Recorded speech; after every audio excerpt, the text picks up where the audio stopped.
Hello dear friends, students and all the viewers. एक बार फिर से मैं विकास मौर्य आप सभी का स्वागत करता हूं मेरे चैनल बेसिक इंग्लिश कोचिंग में। गाइस, प्रीपोजिशन चल रहा था और प्रीपोजिशन जो ये कुछ नियम वाले प्रीपोजिशन है ये बस ख़त्म ही होने वाले हैं, थोड़े से बचे हैं। उसमें आगे हम चलते हैं पढ़ने के लिए अंडर और बिलो और बीनीथ। अब ये तीनों का अर्थ एक ही होता है, नीचे, यानी के नीचे। के भी उसमें आ जाता है, आ सकता है, ठीक है। इनका तीनों का जो अर्थ है वो के नीचे होता है, अंडर बिलो बीनीथ। अब जब तीन का अर्थ के नीचे होता है तो उनका कैसे प्रयोग करना है, क्या रूल्स हैं, कैसे उनको समझना है कि कहाँ पे बीनीथ लगेगा, कहाँ अंडर लगेगा और कहाँ पे बिलो लगेगा, इसका जब अच्छी तरह से आप स्टडी करेंगे तो समझ में आसानी से आ जाएगा। प्रीपोजिशन में बहुत ही ज़्यादा कन्फ्यूजन होता है, लेकिन अगर आसानी से रूल्स को समझा जाए तो उसको आप आसानी से समझ सकते हो। तो यहाँ पे मैं तीनों चीज़ों को बाकायदा आपको बताने वाला हूँ कि कहाँ पे अंडर का यूज़ करेंगे, कहाँ पे बीनीथ का यूज करेंगे और कहाँ पे बिलो का यूज करेंगे। तो सबसे पहले आते हैं अंडर और बिलो के रूल पर। के नीचे जब कोई वस्तु किसी दूसरी वस्तु के, यहाँ पे रूल लिखा है साफ साफ, इसको बढ़िया से स्टडी करिए तो आपको इसमें क्लियर समझ में आ जाएगा कि कौन सा क्या कहाँ पे लगेगा। जब कोई वस्तु किसी दूसरी वस्तु के नीचे बिना स्पर्श के, यानी उसमें छुआ ना हो, स्पर्श ना हो के होती है, तब हमें क्या करना होता है, तो के नीचे के अर्थ में अंडर का प्रयोग करते हैं, ठीक है। कोई वस्तु किसी चीज के नीचे बिना स्पर्श के, बिना छुए अगर होती है तो हमें अंडर का यूज करना चाहिए के नीचे के अर्थ में। तो आइए इसको अंडर को समझते हैं। सबसे पहले हम पेड़ के नीचे बैठे हुए थे। अब भाई अगर पेड़ है यहाँ पे, ठीक है, उसके नीचे आप बैठे हुए हो तो उसमें स्पर्श नहीं है, ठीक है, उसमें स्पर्श नहीं है। पेड़ की छांव जो है अलग है और आप लोग अलग हो। तो इस तरह से हम पेड़ के नीचे बैठे हुए थे। तो कुछ लोग बैठे हुए थे, कहाँ बैठे हुए थे, पेड़ के नीचे, उनमें स्पर्श का बोध नहीं है, अलग अलग चीज़ें हैं। तो यहाँ पे हम क्या करेंगे, अंडर का प्रयोग करेंगे। यानी बी बैठे हुए थे, पास्ट कंटीन्यूअस टेंस है, इसमें वेयर लगा देंगे, वी वेयर। बैठना की अंग्रेजी सिट, उसमें आईएनजी जुड़ जाएगा, सिटिंग। तब यहाँ हम लिखेंगे पेड़ के नीचे। यहाँ पे अंडर का यूज होगा, अंडर द ट्री, क्योंकि यहाँ पे दो वस्तुओं में स्पर्श का बोध नहीं है के नीचे के अर्थ में। तो इसी तरह से अंडर का यूज करेंगे। आते हैं दूसरे सेंटेंस पर। मेरा थैला मेज के नीचे पड़ा हुआ है। मेरा थैला मेज के नीचे पड़ा हुआ है, ये प्रेजेंट कंटीन्यूअस टेंस है। तो आप समझ सकते हो कि अगर ये बाई मेज है और इनका थैला जो है यहाँ पे पड़ा हुआ है, तो वो दोनों अलग अलग चीज़ें हैं और उनमें स्पर्श का बोध नहीं है, छुआ नहीं है। तो यहाँ पे अंडर का प्रयोग करेंगे, ठीक है।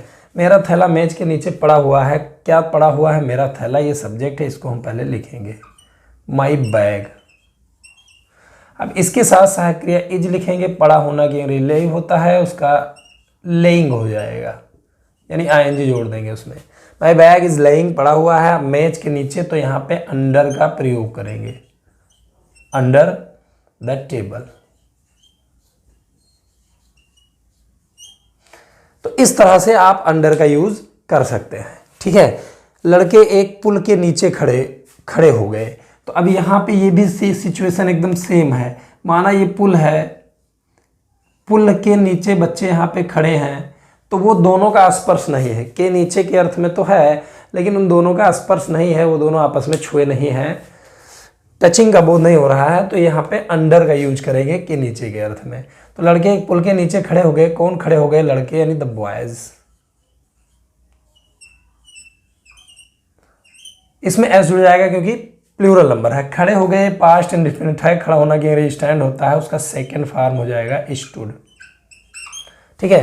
तो द बॉयज स्टूड, यानी लड़के खड़े हो गए एक पुल के नीचे। यहाँ के नीचे के अर्थ में अंडर का यूज किया जाएगा, क्योंकि यहाँ वही वाली बात हुई जो मैं बता रहा हूँ अभी नियम में। अंडर यहाँ पर के नीचे आ गया, अब एक पुल। प्रीपोजिशन का ये नियम है, इसको भूलना मत कि जिसके लिए आता है उसके आगे लिखा जाता है। जैसे एक पुल के लिए आया है तो यहाँ पे एकदम आगे आकर यहाँ पे लिखा जाएगा। तो एक पुल यहाँ पे लिख दिए, ए ब्रिज, ठीक। The boys stood under a bridge, पुल के नीचे खड़े हुए थे। तो अंडर का प्रयोग एक बार फिर से समझ लीजिए कि दो ऐसी वस्तुएं जो आपस में स्पर्श ना हो के नीचे के अर्थ में अंडर का प्रयोग किया जाता है।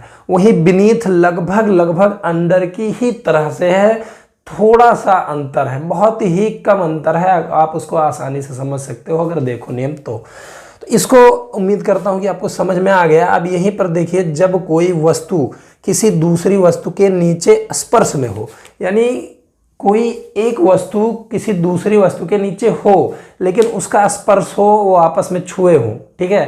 जैसे ये मार्कर मेरे हाथ के नीचे है, ठीक है, तो ये स्पर्श का बोध हो रहा है साफ साफ, ठीक है। तो यहाँ पे आप देखिए तब क्या करेंगे, जब कोई वस्तु किसी दूसरी वस्तु के नीचे स्पर्श में हो, छुआ हो, तो के नीचे के अर्थ में बीनीथ का यूज होता है, बीनीथ का प्रयोग करिएगा।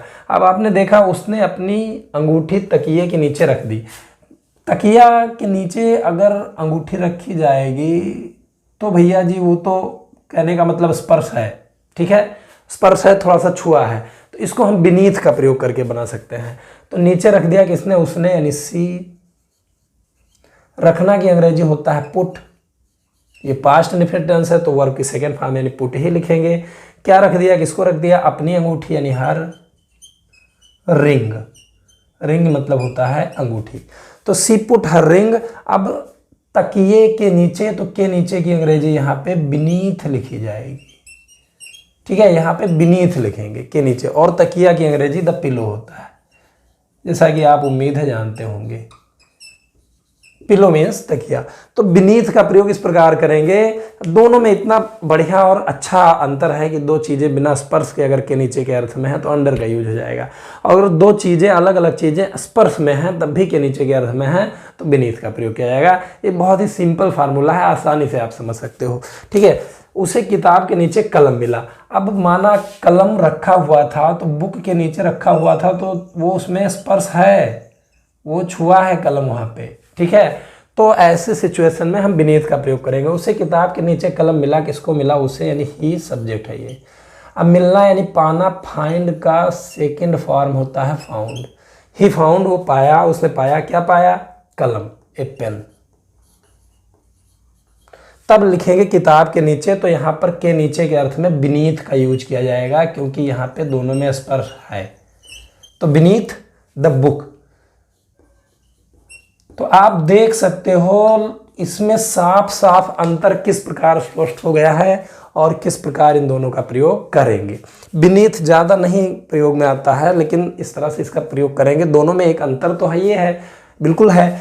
और उसके बाद बिलो तो एकदम अलग से है, बिलो का नियम एकदम अलग है, वो आप यहाँ देखो मैं लिखे हुए हूँ। बिलो का प्रयोग स्थिति का बोध होने पर के नीचे के अर्थ में होता है, कोई स्थिति बताई जाती है। ऐसा नहीं है कि कोई एक वस्तु दूसरी वस्तु के नीचे है, ऐसा कुछ नहीं है। उसमें स्थिति बताई जाती है, उसमें स्पर्श की कोई बात नहीं होगी। उसमें ऐसा होगा कि कोई चीज़ कहीं उसके नीचे है ऐसी स्थिति बताई जा रही हो, ठीक है, लेकिन अलग अलग चीज़ें नहीं होंगी। तो आइए इसमें जब एग्जाम्पल समझेंगे तो आप समझ जाएंगे। लेकिन एक और चीज़ समझ लीजिए, जब कोई वस्तु किसी दूसरी वस्तु के, ठीक है, जब कोई वस्तु किसी दूसरी वस्तु के मानक या चिन्ह के नीचे हो तो बिलो का प्रयोग हो जाता है। मानक या चिन्ह ये क्या है, आइए हम समझते हैं, ठीक है। तो अंडर को समझें, उसके बाद बिलो को समझें तो आपको क्लियर हो जाएगा कि अंडर और बिलो में अंतर क्या है। से यहाँ पर लिखा रोहित 50 से कम है, 50 साल से, 50 वर्ष से कम है।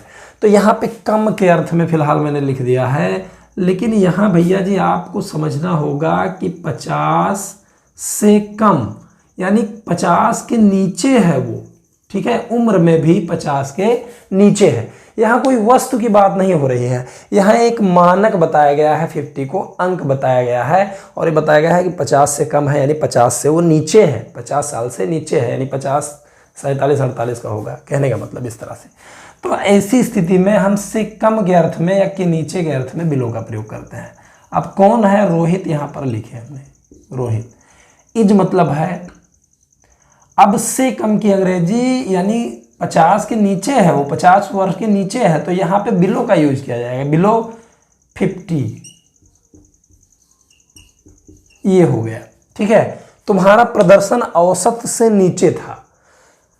अब यहाँ पे एक मानक दिया गया है कि औसत जो है वो आपकी इतनी थी, उससे कम हो गई, जैसे माना विराट कोहली का एवरेज 2020 में T20 में 50 का एवरेज है, अभी वो रन नहीं बना रहा है, तो उसका जो एक औसत है 50 का वो कम हो गया, 49, 48, 47 ऐसा हो गया।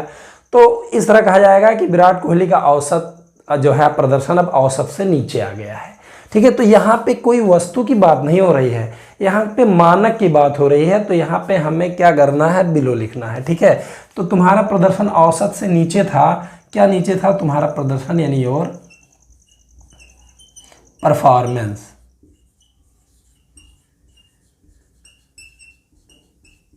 योर परफॉर्मेंस यानी तुम्हारा प्रदर्शन। अब वाज मतलब था,